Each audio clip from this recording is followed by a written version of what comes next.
અહીંયા સંતો બેઠા છે એટલા માટે આપણે ત્યાં સુરવીરો જે જન્મ લે છે એમ મહાપુરુષોએ જે ભજન કર્યા છે તુહી ઠાકર તુહી ઠાકર તુહી ઠાકર ઠાકરની સામે આહુડા પડતા હોય અને સમગ્ર સમાજનું ત્યાં રક્ષણ થતું હોય એ ધૂપેલિયા એ દીવડા એ માળા એ બેરખો એમાં જે તાકાત છે ને દુનિયાની તમામ શક્તિઓ પૂરી થાય ત્યારે એ ઠાકરની માળાની શક્તિ શરૂ થાય છે સાહેબ. એટલે મને ગમતો મેં ઘણી વાર વાત કરેલી છે પણ આજે એક પ્રસંગ 12-13 વર્ષનો છોકરો ભરવાડનો નામ એનું ડુંગર અને વગડામાં ઢોરા ચારે. મા બાપ તો બચપણમાં મરી ગયા કોકના ભેગા કોકના ઢોરા ચારે હાથી રહી અને મોટો થાય છે અને વગડાની માલિકો ધણ ચારે. એમાં વગડામાં ક્યાંક એ વખતે તો ભાગવત કથા વડલા નીચે નદીના કાંઠે ને એમ બેહતી ભાગવત કથા. ધર્મની તમે જોજો બાપુ, ધર્મની વાત તમને કરું. આપણે દ્વારકા વાળો આપણો ઠાકર, ઈ જ બાવળિયાળી વાળો, ઈ જ નાથદ્વારામાં બેઠેલો, ઈ જ આપણો ઠાકર. પણ એક કહી દઉં, મેં વાંચ્યું છે એટલે ધર્મને બધાને વંદન. આપણે કોઈને નીચું કહેવા વાળા છે જ નહીં, કારણ કે બીજાને નીચું કે એનાથી મોટો નીચ કોઈ હોય જ શકે નહીં.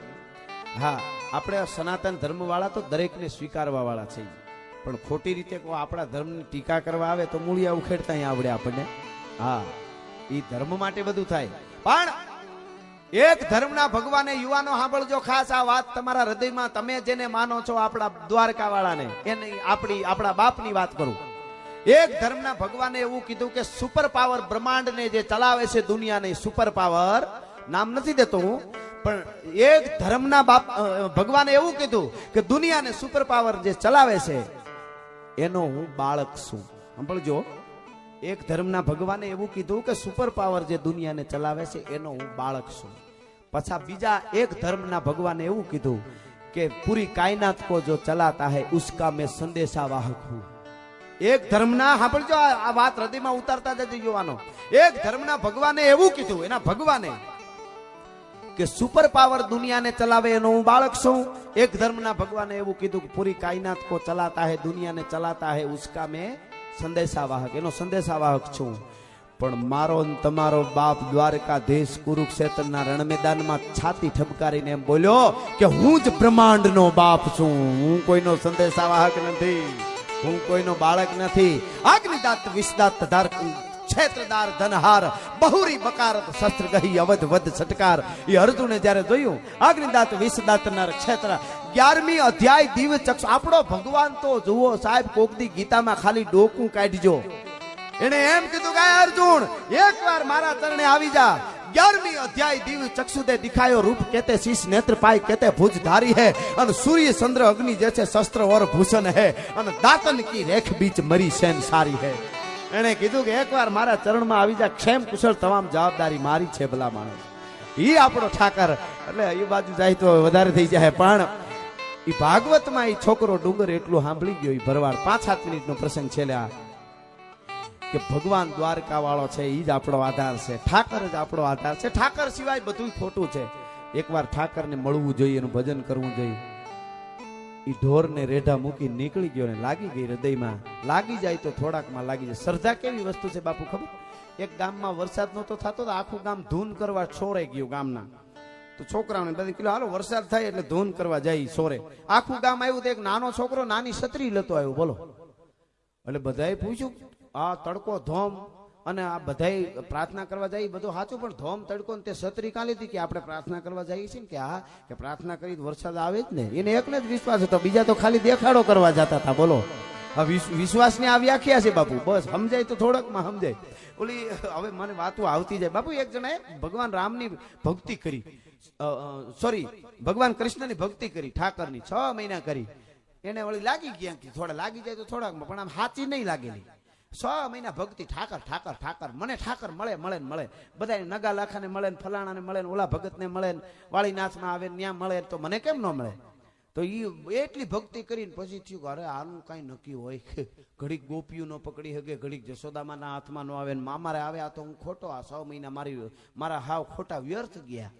તો મૂર્તિ કૃષ્ણની ત્યાં બેહવા દીધી, રામની મૂર્તિ બેહારી કે હવે રામ હાચો મર્યાદા પુરુષોત્તમ ઈ મળશે. એનું ધૂપેલિયું દીપ ને તો કાયમ કૃષ્ણની પૂજા કરીને હારા હારા રૂના અત્તર હારા હારા રૂના પૂંભડા કરીને એ ભગવાનને મૂકે ને ચડાવે ને કાનમાં બધો. એવું કરે. તો પછી ભગવાન રામને પૂજા શરૂ કરી. તો પૂજા શરૂ કરીને તો એને વિચાર આવ્યો કે બાજુમાં ભગવાન રામની બાજુમાં ઠાકર બેઠો છે કૃષ્ણ, અને એ તો બહુ કાંઈ મને મળ્યો નહીં, મારી મહેનત અફેળ ગઈ, તો હું આને રામને અતર ચડાવું ને એની સુગંધ ઓલો હું કામ લઈ જાય. તો નાના નાના પૂંભડા કર્યા મૂર્તિના નાકમાં ભરાવવા, નાક બંધ કરી દો સુગંધ ન આવે.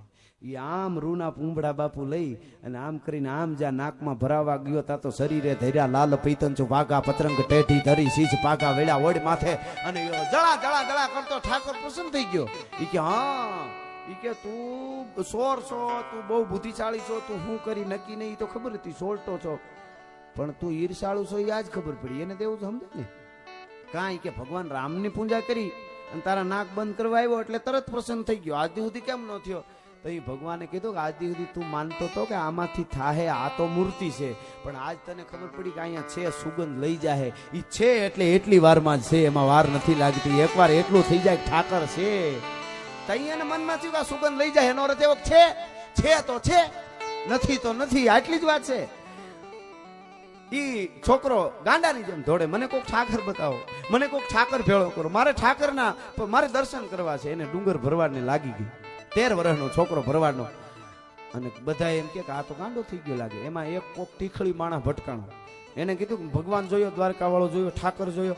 એટલે ભીમપુરી બાપુ કરીને બાપુ એક સાધુ મગજના બહુ આકરા. હવે ઘણાને એમ થાય કે બાપુ સાધુ ખીજાય મગજના આકરા, તો રામ બાપુનું કરોડો વંદન કરું છું કે એનું મુખ હતું જોઈને નકર કેવા કેવા આપણે બધા અને કેવી કેવી લઈને જાય. બાપુ મારો ધંધો નથી જામતો, એનું શું કારણ? હું નડે? તારા ઘુમરા નડે, સાનો મનો ધંધે સડી જાય કાંઈ નથી નડતું. મારો પરિવાર, મારું કુટુંબ, મારા ભાઈઓ ભેળા રહીએ, અહીં વિનંતી કરું છું બધા માલધારીઓને અને રાજપૂત કે જે હોય એને, મારો પરિવાર, મારું કુટુંબ એક રહીએ, પ્રેમથી રહીએ, દૂધ દીકરા હાજા નરવા રહી અને પ્રેમાળ રહી, એટલું જ ઠાકર ને મોમાય આપજો. પૈસા તો અમે મહેનત કરીને કમાઈ લેવું, બસ રીધી સીધી દેજો, બાકી એના પાસે ધંધા જમાવી દો. એ તો ધંધા તો જામી જાય, આપણે આપણી મહેનતે જોઈ ને આપણી નીતિએ જોઈ, આ બધું જોઈ. પણ એ સાચું છે બાપુ. હમણાં એક બહુ સરસ સૂત્ર મેં વાંચ્યું કે કોકને મોઢા મોઢા સાચું કહી દેવું ને બહુ અઘરું, કોકને મોઢે સાચું કેવું એ બહુ અઘરું. એ હાવ સાચી વાત, પણ સાચું કોક કે સાંભળી લેવું એના કરતા અઘરું. કોક એમ કે આ ખોટું છે તો મને કેમ કહેવાય? એ સાચું સાંભળવું, એ સાચું કહી દેવા કરતા બહુ અઘરું. પણ ખેર, આ છોકરાને કોકે કીધું ભીમપુરી બાપુનો મગજ આકરો છે ને, અને એને ભટકાડું. ઠાકર ઠાકર કરે એમ ઠાકર મળે? એ ડુંગર, એ છોકરા અહીંયા ભીમપુરી બાપુનું જો જાડવાન રહ્યા ત્યાં આશ્રમ છે, ત્યાં જા. ભીમપુરી બાપુને ઠાકર કાયમ મળવા આવે. ગડગડતી દોટ મૂકી. આને તો કોકે કીધું ઠાકરને લાગી ગઈ હતી, પગમાં પડી ગયો જઈને, બાપુ મારે ઠાકરના દર્શન કરવા. પણ ઓલા સંત હતા ને તો ઓળખી ગયા, આ ભોળા ભરવાડનો આની ભક્તિ સાચી છે. હવે આને એમ કહું ઠાકર મને હજી નથી મળ્યા તો આ ભાંગી જાય. કીધું મને મળવા આવે, પણ એ બહુ મોટા માણસ કહેવાય ભગવાન, એને કામ ઘણા હોય, મહિને 2 મહિને આટો મારવા આવે છે ને બેટા, તઈ દર્શન કરી તું અહીં રે ને ગાયુંની સેવા કરી. ટૂંકમાં વાત કરું છું. અને ઈ ડુંગર ભરવાડે તેથી ભીમપુરી બાપુના આશ્રમમાં ગાયુંની એવી સેવા આદરી. બાપુ ખાલી પોતડી પહેરે, કાસડીને ગાયુંને છાણ, ગાયુંને હાથ ફેરવે, રોતો હોય ગાયુંને બથ ભરીને, અને ક્યારે મારો ઠાકર મળે.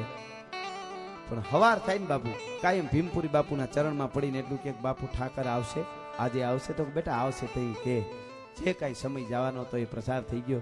એક દી હાવ એને આખી રાત નીંદર ન આવી. મારો ઠાકર, એ તો જેને લાગી હોય એને ખબર હોય બાપ, એની હારે જેને તાર લાગી ગયો એને ખબર હોય, એમને ન ખબર હોય. પાણાને હારે ચંદન ગહાતું હોય ને બાપુ, એ પાણાને એમ થાય કે હું નથી ગહાતો, ચંદન જ ગહાય છે.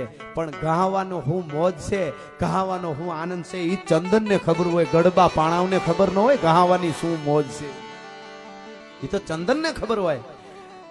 એક દી કીધું બાપુ હવે ઠાકર નહીં આવે તો મારે હું મરી જાય. બાપુ ભીમપુરી બાપુને હવારના પોરમાં ચા પીધેલી નહીં હજી, મગજ ગયો. એ કે પાડ વાળી વાડીમાં કૂવો જે આપણે પાણી ગાયું હાથે ભરી છે ને, વાડીમાં જા, ત્યાં ઠાકર બેઠો છે, વાડીમાં રીએ છે. ખીજમાં કેવાય ગયું. બાપુનું કઈ ધ્યાન લઈને ગડગડતી દોટ મૂકી. મારો ગુરુ કેક વાડીમાં છે તો એ વાડીમાં જોઈ, એમાં બીજું કોઈ ન આવે. પછી એટલો ભરોહો હોવો જોઈએ, એટલો વિશ્વાસ. ગડગડતી દોટ મૂકી.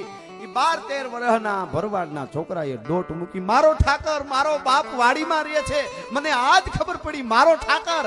અને ગડગડતી દોટ મૂકીને આમ કરીને આમ કૂદકો મારી અને વાડીમાં બાપુ પડવા જાય ને એ આમ નો પડ્યો ત્યાં તો આમ બાવડું પકડ્યું શરીરે ધર્યા લાલ પીચંતુ વાગા પતરંગ ટેઠી ધરી સીંચ પાગા વડ્યા વોડે માથે ખુલ્લા કેસ વાકા જોતા નારીઓ વારના લીધ જાકા કડે કટારા ભેટ લીધી કસીને અને સોળે કળાથી તે જેવું સચીને કમળાપતિ મંગળ કરણ સુકારણ જય જય જય જગદીશ દિયો જળા જળા જળા જળા માથે મુંગટ ને મોરપીસ રહી ગયું છે ખગડાટ દાંત કાઢીને આમ હામું જોયું 13 વર્ષના ભરવાડના છોકરાએ આમ જોયું બાપુ તમે કોણ કે ભોળા હોય જેટલા ભોળા એટલા જ પાછા હૃદયમાં બધી ખબર હોય હા કાટ ન હોય ભલે ભોળા હોય પણ આમ બધી ખબર પડે હા એને કીધું તમે કોણ અરે હું દ્વારકાનો ઠાકર હું દ્વારકાધીશ હું ભગવાન પોતે જેના હાટું તું કાયમ રોવે છે રાયતું નહીં રહેતું ઈ એમ તું ઈ પોતે તો કા ઈ કે અમારા વ્યાસ ને રખૈયા ને ગામમાં રમવા આવે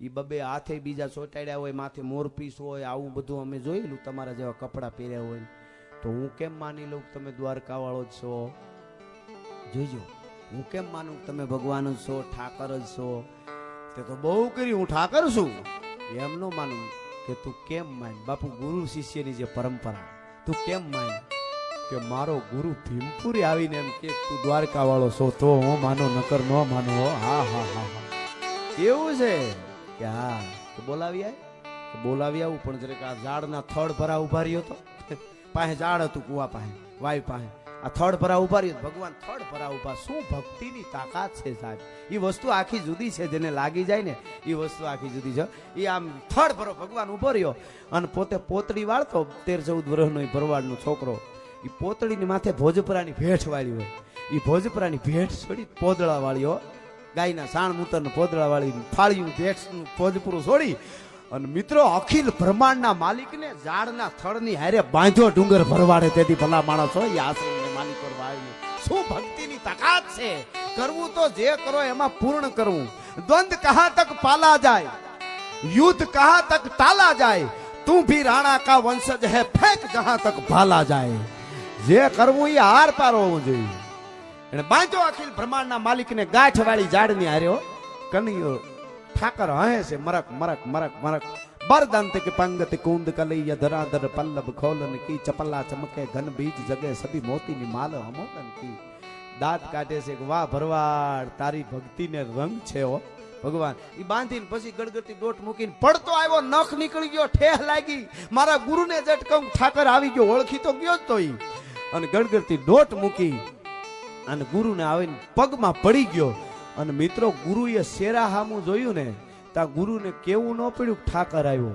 આમ શેરોને આંખ જોઈને શિષ્યની ડુંગર ભરવાડની ગુરુએ કીધું કે મારો બાપ આવી ગયો લાગે ઠાકર તા કે હા આવી ગયો બાપુ હું વાડીને કાંઠે ઊભો રાખીને આવ્યો છું અને ગુરુ શિષ્ય ડુંગર ભરવાડને ભીમપુરી બાપુ હળી કાઢીને પાછા આવ્યા તા તો ઝાડના થડારે બાંધ્યો ભીમપુરી બાપુએ કીધું ડુંગર આ શું કર્યું કે તમે આવો ત્યાં સુધી વયો જાય તો જશોદામાં ખાનણીએ બાંધ્યો હોય ઘડીક થાય કોકના હીકલા તોડતો હોય હીકા તોડતો હોય માટલા તોડતો હોય જેની મોહ જાળમાં આખી દુનિયા વિટાણી એની દેયું તારી દોરડીએ બંધાણી નંદરાણી તારા આંગણા એક માં જશોદાએ કૃષ્ણને ખાનણી આરે બાંધ્યો તો અને બીજો આ દેશની ધરતીમાં ડુંગર ભરવાડે ઝાડના થડની આરે તેથી ઠાકરને બાંધ્યો તો શું ભક્તિ અને પ્રેમની તાકાત છે અરે અને પછી ડુંગર બે હાથ જોડીને એટલું બોલ્યો ગુરુ ગોવિંદ દોનું ખડા કિનકો લાગુ પાય એક બાજુ મારો ગુરુ ઉભો છે ભીમપુરી બાપુ અને એક બાજુ મારો ઠાકર ઉભો છે